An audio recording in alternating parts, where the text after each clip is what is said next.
focus in Orlando yesterday was not on the terrorists, but on the victims, their families, and first responders. President Obama and Vice President each laid 49 white roses at a memorial for the dead clubgoers, then made a pitch for stricter gun laws.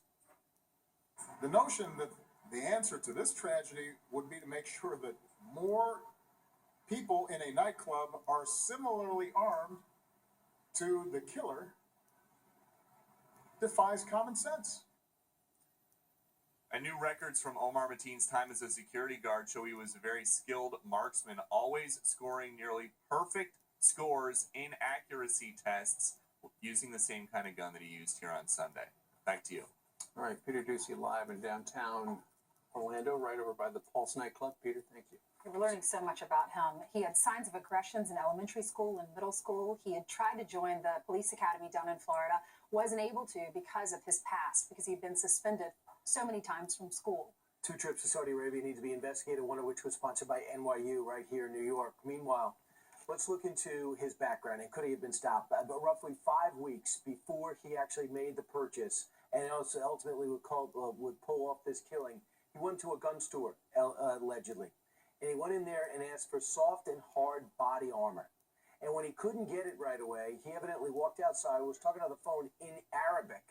The gun owner said to himself, there's something about this I don't like. I'm not selling it to him, and I'm calling the authorities. The gun shop is the Lotus Gun Shop, and there it is right there. The guy was suspicious, and he did everything right. He listened to him. He called the feds a couple of times. Here he is. He's talking to Griff Jenkins last night. He was asking some odd questions on a high grade of bulletproof vest, which at the time was concerning the questions how he was asking it. So we let him know we don't carry it, nor have we ever carried it here.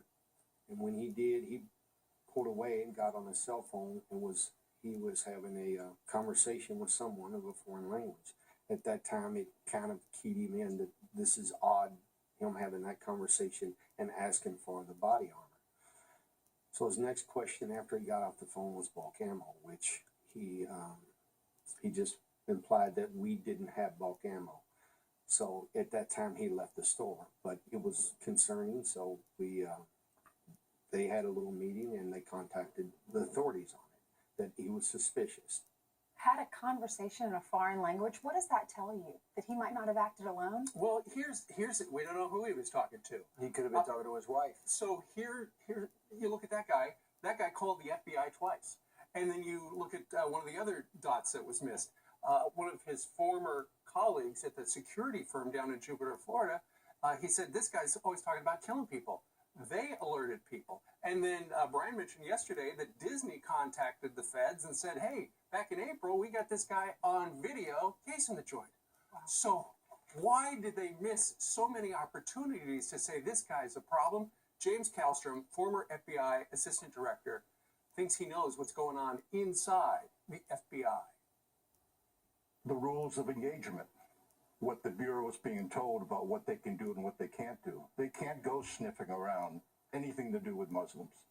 They can't go around to mosques. They can't do things that they would normally do. I'm not talking things that are off the charts. Mm-hmm. I'm talking about things that normally would be done, but the orders have come down from the White House. The same people that took all the language out of the training documents and can't be used in any memoranda. Mm-hmm. Those are the same people.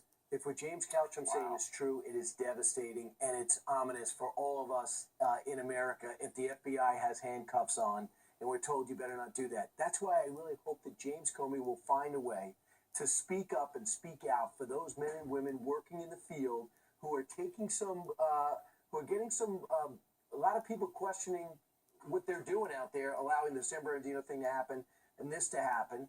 And they're saying, why couldn't you stop this? If they're getting pressure from above, Ainsley, I'm saying to myself, he's got to speak up and say, listen, there's a politically correct culture in this country, and unless you take the handcuffs off, I cannot stop the next attack. The rules of engagement have got to change. If that's true. A good point. You're saying Disney notified the FBI. FBI was notified after connecting him to that guy down in Vero Beach. Also, the gun shop owner said he contacted the FBI twice. And so James Kallstrom makes it look like there is political pressure inside the FBI. Just be, if somebody's Muslim, back off. That's what he just said.